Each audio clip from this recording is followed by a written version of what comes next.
नमस्कार, आप देख रहे हैं न्यूज 18 बिहार झारखंड और मैं हूं आपके साथ लक्ष्मी। देखिए, बरेली से एक बड़ी खबर सामने आ रही है। झारखंड के राज्यपाल बने संतोष गंगवार के घर जश्न का माहौल है। बधाई देने वालों का तांता लगा हुआ है।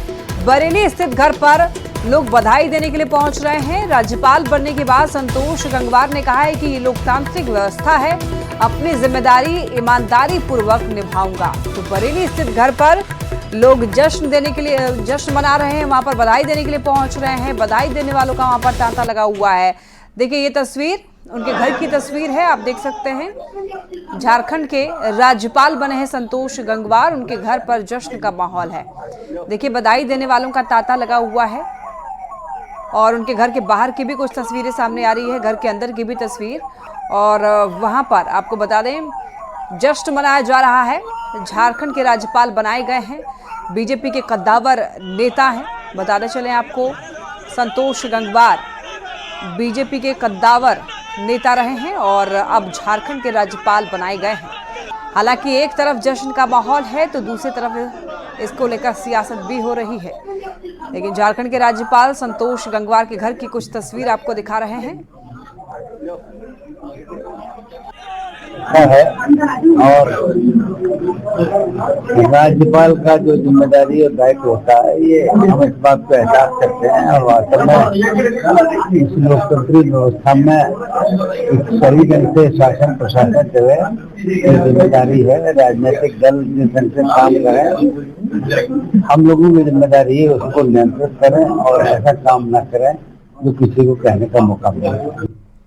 नेता प्रतिपक्ष अमर कुमार बावरी ने संतोष गंगवार को बधाई देते हुए कहा है कि संतोष गंगवार का झारखंड में स्वागत है। उन्होंने अटल बिहारी वाजपेयी से लेकर के नरेंद्र मोदी की सरकार तक में मंत्री पद संभालने का काम किया है और उनका अनुभव भी काफी अच्छा है और हमें उम्मीद है कि उनका जो झारखंड राज्यपाल के रूप में कार्यकाल होगा वो ऐतिहासिक होगा। चुके हैं, केंद्र में मंत्री पद का कई एक दायित्व संभाला है।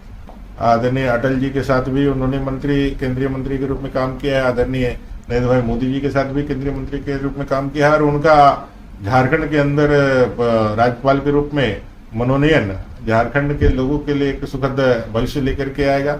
उनका कार्यकाल सुखद होगा और कार्यकाल ऐतिहासिक होगा, ऐसा हम सब लोगों का शुभकामना।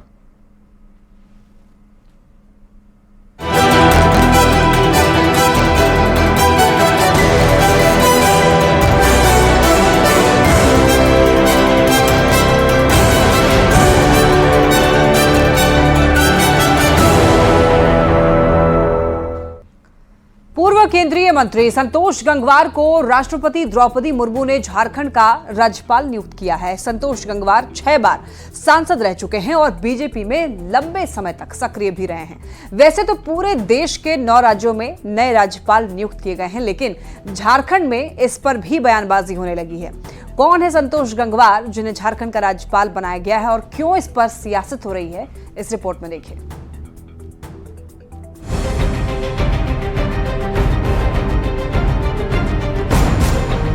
इसी साल कुछ राज्यों में विधानसभा चुनाव होना है। झारखंड भी विधानसभा चुनाव के मुहाने पर खड़ा है, लेकिन उससे पहले केंद्र सरकार ने 9 राज्यों के राज्यपाल को बदल दिया है, जिसमें झारखंड भी शामिल है।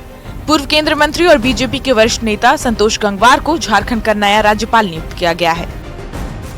संतोष गंगवार लंबे समय से बीजेपी में सक्रिय हैं और अटल बिहारी वाजपेयी से लेकर मोदी सरकार में मंत्री रह चुके हैं, जिन्हें चुनाव से ठीक पहले झारखंड का राज्यपाल बनाया गया है। बात अगर उनके राजनीतिक सफर की करें तो उन्होंने 1977 में राजनीतिक सफर की शुरुआत की थी। आपातकाल के दौरान वो जेल भी गए। 1989 से लेकर 2009 तक वो लगातार सांसद बने रहे। 2010 में बीजेपी के राष्ट्र सचिव बने। 2014 में कपड़ा और जल संसाधन मंत्री बनाए गए। 2016 में वित्त राज्य मंत्री बने। 2017 में श्रम एवं रोजगार मंत्री बनाए गए। तो वहीं 2019 में फिर से केंद्र श्रम एवं रोजगार मंत्री बनाए गए। संतोष गंगवार 8 बार सांसद रह चुके हैं, जिन्हें राष्ट्रपति ने सीपी राधाकृष्णन की जगह झारखंड के 12वें राज्यपाल के तौर पर नियुक्त किया है। दरअसल झारखंड में अगले कुछ महीने में चुनाव होने हैं और यहाँ जेएमएम और कांग्रेस गठबंधन की सरकार है। ऐसे में सियासी उठापटक के बीच यहाँ राज्यपाल की भूमिका काफी अहम मानी जाती रही है। पुराने व्यक्ति, अनुभव वाले व्यक्ति, वैसे व्यक्ति की जरूरत है यहाँ, परंतु दल के दलदल से ऊपर उठकर राज्य के विकास के बारे में सोचेंगे, ऐसा हम सभी लोगों का मानना है। एक संविधान की रक्षा करने के लिए राज्यपाल का नियुक्ति होती है, तो हमको लगता है उसको वो अनुपालन करेंगे। सीनियर नेता रहे हैं, काफ़ी सुलझे हुए व्यक्तित्व रहे हैं, तो मैं ये उम्मीद करता हूं कि पूर्व की राज्यपाल की तरह कोई तरह का झारखंड में विवाद नहीं हो। अब कांग्रेसियों को अपना पुराना कार्यकाल याद आता हो, जिस समय जो राज्यपाल का जो ऑफिस था वो कांग्रेस का एक्सटेंशन दफ्तर हुआ करता था, तब इस पर हमारी कोई टिप्पणी नहीं हो सकती। लेकिन हमारे यहाँ राज्यपाल जो हैं वो स्वतंत्र रूप से काम करते हैं। 2024 के लोकसभा चुनाव में बीजेपी से टिकट नहीं मिलने के बाद संतोष गंगवार को लेकर कई तरह के कयास लगाए जा रहे थे, लेकिन झारखंड में चुनाव से पहले उन्हें राज्यपाल बनाकर बीजेपी ने ये जता दिया है कि असल में वो संतोष गंगवार के लिए अलग भूमिका तैयार करने में लगे थे। Bureau report, news 18।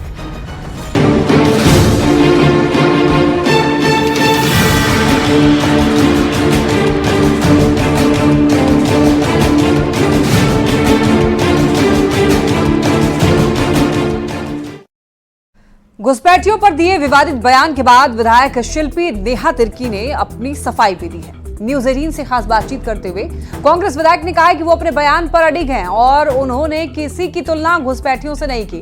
उन्होंने ये भी कहा है कि राज्य की डेमोग्राफी बदल रही है, खासकर रांची में आसपास के इलाके और कोयलांचल में बाहरी लोग आकर बस रहे हैं। कांग्रेस विधायक ने और क्या कुछ कहा है, देखिए न्यूज़ 18 संवाददाता गौरव झा की रिपोर्ट।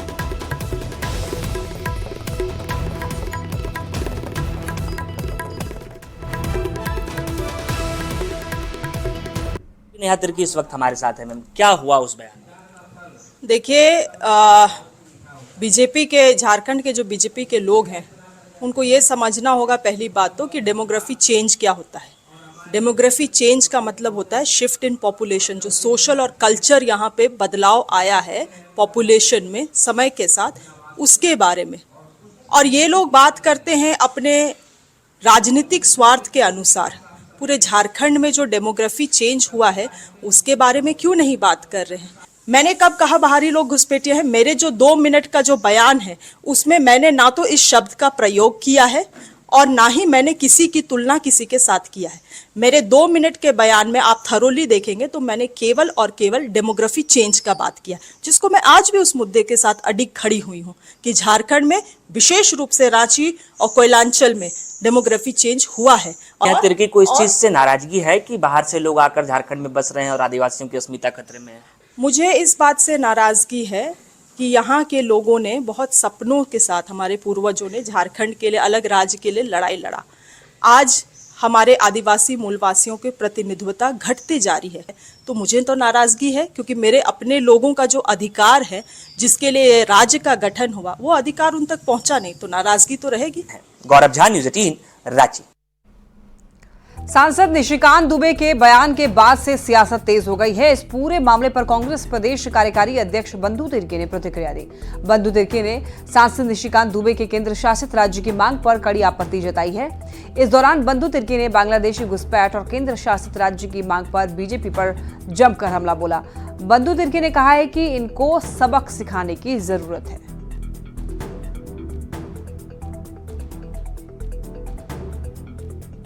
इतना बड़ा दुखद जिसको कहा जाए और जिसको किसकी जितना भी बकवास कहा जाए, निंदा कहा जाए, वो कम नहीं है, बताइए। इसलिए इसका मैंने ऐसे मानसिकता वाले लोगों को, झारखंड के लोग को आने वाले दिन में सबक सिखाने के लिए फिर एक बार तैयार रहने की जरूरत है। ये घुसपैठिया घुसपैठ और डेमोग्राफी, ये दोनों शब्द अलग अलग शब्द हैं और भारतीय जनता पार्टी के लोग किस तरह से नैरेटिव सेट करते हैं, ये किसी से छिपा हुआ नहीं है। झारखंड के अधिकारी और कर्मचारियों पर हमेशा से दफ्तर लेट आने का आरोप लगता रहा है, लेकिन रविवार को छुट्टी के दिन भी झारखंड मंत्रालय में कर्मचारी काम कर रहे हैं। मानसून सत्र की वजह से सरकार ने कार्यालय को आदेश जारी कर अपने कर्मी को दफ्तर आने का निर्देश दिया था। इसी को लेकर रविवार को भी कर्मचारी काम कर रहे हैं। ज्यादा जानकारी दे रहे हैं न्यूज़ 18 संवाददाता विनाश कुमार। रविवार है, लेकिन रविवार के दिन भी झारखंड मंत्रालय में कामकाज चल रहा है। इस वक्त आप देख सकते हैं कि मनरेगा के इस कार्यालय में कामकाज किस तरह से चल रहा है। और कहने के तो झारखंड में ये कहा जाता है कि झारखंड के अधिकारी और कर्मचारी समय पर नहीं आते, फाइलों का निपटारा नहीं होता है। लेकिन आज रविवार है, रविवार के दिन भी लोग यहाँ पर डटे हैं, काम कर रहे हैं। दीदी आज तो रविवार है, फिर आप आई हैं आज? जी सर, जैसे अभी ये मानसून सत्र चल रहा है तो उसके चलते ऑफिस खुला है, तो उस वजह से हम ये कार्यालय आदेश भी जारी हुआ है। जी सर, सही कहा इन्होंने कि कार्यालय आदेश जारी हुआ है। झारखंड में मानसून सत्र चल रहा है और देखिए किस तरह से मानसून सत्र में क्या जरूरी होता है ये भी आपको बता दें कि जो भी विधायकों के सवाल आ रहे हैं विभाग के पास, उनका जवाब तैयार करना होता है। क्या मैं सही कह रहा हूँ? हाँ, ये क्या तैयारियां चल रही? कल भी शनिवार को भी दफ्तर खुला था, आज रविवार है। मानसून सत्र में जो विधायकी कार्य जैसे विधानसभा से काम है उसका निपटारा हो रहा है अभी। क्वेश्चन का आंसर बन के उसको हाँ, तो ऊपर से अधिकारी भी मॉनिटरिंग कर रहे हैं? हाँ, वो अधिकारी भी आ रहे हैं, वो भी मॉनिटरिंग कर रहे हैं। दीदी आज आप रविवार को आ गई हैं? ऑफिस खुला हुआ है विधायी कार्यों के लिए, इसलिए आ गए। ऐसे नहीं आती है ना? काम का लोड है क्या? बहुत सारे काम है? नहीं, ऐसा बहुत सारा काम नहीं है, बट जो काम है विधानसभा का उसको निपटाना है। अभी आप क्या कर रहे हैं? क्या क्या कुछ काम आज सुबह से आपने किया है? जो इम्पोर्टेंट काम है वही कर रहे हैं। जैसे सवाल यहाँ भी आ रहे हैं, उसको जवाब? हाँ, उसका जवाब हम लोग दे चुके हैं। हाँ, बना दिया गया है।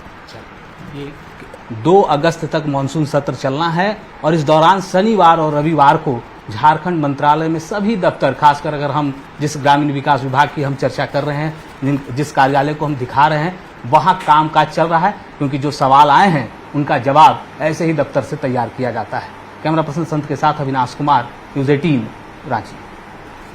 रांची में ट्रैफिक नियमों को लेकर लापरवाही कम होने का नाम नहीं ले रही है। जानकारी के मुताबिक बाइक सवार लोग ज्यादा लापरवाही बरतते हैं, जिससे सड़क हादसे का डर बना रहता है। हालांकि ट्रैफिक पुलिस ताबड़तोड़ कार्रवाई भी कर रही है। करीब 8,933 लोगों के लाइसेंस सस्पेंशन के लिए रांची डीटीओ को भेजा गया है। देखिए, इस साल जो है जून महीने तक ट्रैफिक नियमों को तोड़ने वाले लोगों की संख्या 1,10,000 हो गई। लेकिन पुलिस कितनी भी कार्रवाई क्यों न करे, लापरवाही करने से लोग बाज नहीं आ रहे। हम लोग जो भी MB एक्ट का वायलेशन करता है, 4 व्हीलर ड्राइवर या 2 व्हीलर ड्राइवर्स, हम लोग MB एक्ट के तहत कार्रवाई भी करते हैं। इसी क्रम में हम लोगों ने जून 2024 में जून मंथ में ओवर स्पीडिंग हो गया, वाहनों के विरुद्ध में कार्रवाई किया है। चलन हाँ यहीं आगे करते हैं, फिर कहीं पे भी मतलब गाड़ी लगा के रखते हैं, वही पीटीआर वाले वो जो आते हैं तो काटते हैं। हेलमेट नहीं पहनोगे तो चालान तो कट जाएगा। कोई अच्छा। जमशेदपुर में जंगली हाथियों ने 2 लोगों को मार डाला। मामला चाकुलिया वन क्षेत्र के दिघी और चौटिया गांव का है। मृतक में एक महिला और एक पुरुष शामिल है। बताया जा रहा है कि हाथियों ने गांव में घुसकर कई घरों को तोड़ा, जिससे दीवार गिरने से घर के अंदर सो रही लगभग 55 साल की बेसन हंसदा की दब करके मौत हो गई। वहीं चोटिया गांव में वकील टुडू को हाथी ने पटक कर मार दिया। तो वहीं गुस्साई ग्रामीणों ने सड़क जाम करके मृतक के परिजनों के लिए मुआवजे की मांग की है। दिघी गांव में यहाँ पर 3 हाथियों ने यहाँ पर घुस करके घर को तोड़ा, जिससे एक महिला का डेथ हुआ। साथ ही दिघी गांव के बहुत सारा 5-6 घरों पर ऐसे ही तोड़ने का प्रयास किया गया। हजारीबाग सेंट कोलंबस कॉलेज से एक अजीबोगरीब मामला सामने आया, जहां पर एक परीक्षार्थी को गाड़ी में बैठकर परीक्षा लिखते हुए देखा गया, जिसके बाद ये वीडियो सोशल मीडिया पर वायरल है। देखिए इस पूरे मामले पर न्यूज़ 18 संवाददाता सुशांत सोनी की रिपोर्ट।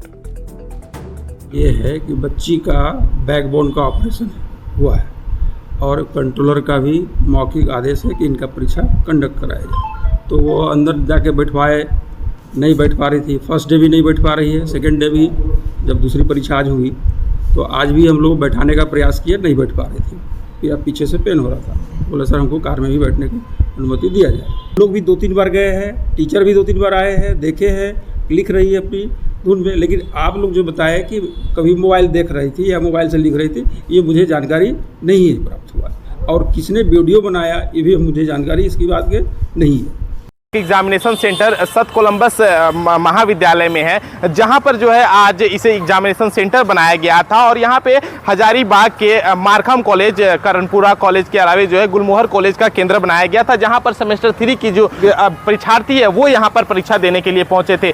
एक जो है एक तस्वीर देखने को मिली, जो की वह जो तस्वीर है उसमें से मारखम कॉलेज की एक परीक्षार्थी के द्वारा परीक्षा देते हुए देखा गया। उस वीडियो में यह साफ तौर पर यह भी दिख रहा है कि जो परीक्षार्थी है वो कार के आगे सीट पर बैठकर जो है वो सेमेस्टर 3 की परीक्षा दे रही है। बताया जाता है कि आर्ट्स डिपार्टमेंट के इकोनॉमिक्स का जो है वो एग्जाम चल रहा था, वो दिया गया। इस पूरे मामले पर जो है इस सेंटर के एग्जामिनेशन कंट्रोलर से बात की गई तो उन्होंने बताया कि इसके लिए जो है उस परीक्षार्थी ने मौखिक रूप से वो परमिशन लिया था और उसके बाद जो है वो एग्जाम दे रही थी। लेकिन सवाल यह भी खड़ा हो रहा है कि अगर उन्होंने मौखिक रूप से इतने बड़े संस्थान में परीक्षा दे रही थी तो क्या ऐसे सरकारी संस्थानों में जो मौखिक रूप से परमिशन है क्या वो वैध है? गौरतलब यह देखने वाली बात होगी कि इस पर जो है क्या कुछ आगे की जांच होती है, क्या कुछ कार्रवाई होती है, क्योंकि ऐसे मामले को लेकर जो है हजारीबाग सुर्खियों में हमेशा आता रहा है। सुशांत सोनी, न्यूज़ 18, हजारीबाग। रामगढ़ के कैथा में प्राचीन शिव मंदिर मनोकामना बाबा के रूप में काफी प्रसिद्ध है और ऐसा कहा जाता है कि यहाँ पर श्रद्धालु जो भी मन्नत मांगते हैं वो पूरा होता है। सावन के महीने में इस मंदिर का महत्व काफी बढ़ गया है। बता दें आपको, राजा दलेल सिंह ने इस मंदिर को बनवाया था और ज्यादा जानकारी दे रहे हैं न्यूज़ 18 संवाददाता जावेद खान। सावन का पवित्र महीना चल रहा है, ऐसे में मैं इस वक्त मौजूद हूँ रामगढ़ जिले के कैथा स्थित प्राचीन शिव मंदिर के पास। आप इस मंदिर को देखिए कैमरे के माध्यम से। इस मंदिर की स्थापना रामगढ़ राजा दलेल सिंह ने 500 वर्ष पूर्व कराया था। बताया गया कि राजा और रानी इस मंदिर में पूजा करने आते थे, तो इसमें एक अंडरग्राउंड रास्ता है जो तालाब की ओर जाता है, वहाँ से दोनों स्नान करके यहाँ पूजा करने के लिए आते थे। आप देख सकते हैं मंदिर जो है सुर्खी चूने का बना हुआ स्थापत्य कला का शानदार नमूना है। देख सकते हैं कि किस तरह का मंदिर, 2 सीढ़ियाँ, एक ऊपर जाने के लिए, ऊपर से नीचे आने के लिए है। यहाँ पर सावन के महीने में श्रद्धालुओं की लगातार भीड़ रहती है। ऐसे पूरे वर्ष मंदिर का महत्व रहता है। ये सर प्राचीन शिव मंदिर कैथा नाम से प्रसिद्ध है सर। मनोकामना बाबा है, जो भी आप मांगिएगा सर ये भोले बाबा बस आपको मिलते हैं। मंदिर की स्थापना किसने करवाई थी? ये राजा दलेर सिंह ने करवाया था। आप यहाँ बराबर आते हैं? हाँ, बराबर आते रहता है, घर सामने ही में अच्छा, है। सावन के दिन सावन में ही सावन के महीने सोमवार में आते हैं। मंदिर फिलहाल जो है मंदिर में कई मतलब पेड़ उगाए हैं, आप देख सकते हैं। और राजा दलेल सिंह यानी कि रामगढ़ राजा ने इस मंदिर का निर्माण आज से 500 वर्ष पूर्व कराया था। और राजा रानी यहाँ पर आते थे पूजा करने के लिए, तो अंडरग्राउंड रास्ते थे, तालाब में जाते थे, वहाँ से स्नान करके पूजा करते थे। लेकिन फ़िलहाल जो ये मंदिर है वो जर्जर अवस्था में पहुँच गया है। ऐसे में सरकार को इस धरोहर को अगली पीढ़ी के लिए बचाकर रखने की ज़रूरत है। ऐसे में कहा जा सकता है कि सावन का जो महीना है और जो यहाँ श्रद्धालु आते हैं जल अर्पण के लिए, उनकी मनोकामना यहाँ आने से पूरी होती है। जावेद खान, न्यूज़ 18, रामगढ़। देवघर में बाबा धाम हर हर महादेव के मंत्र से गूंज रहा है। लगातार श्रद्धालुओं की संख्या बढ़ रही है। भक्त उत्साह और उमंग के साथ बाबा भोलेनाथ को जल अर्पण कर रहे हैं। भक्तों का कहना है कि ये संतों का देश है और भोलेनाथ से इन्होंने कामना की है कि हमारा देश भारत हिंदू राष्ट्र बन जाए, ताकि सनातन धर्म की रक्षा हो सके और भारत विश्व गुरु बन सके।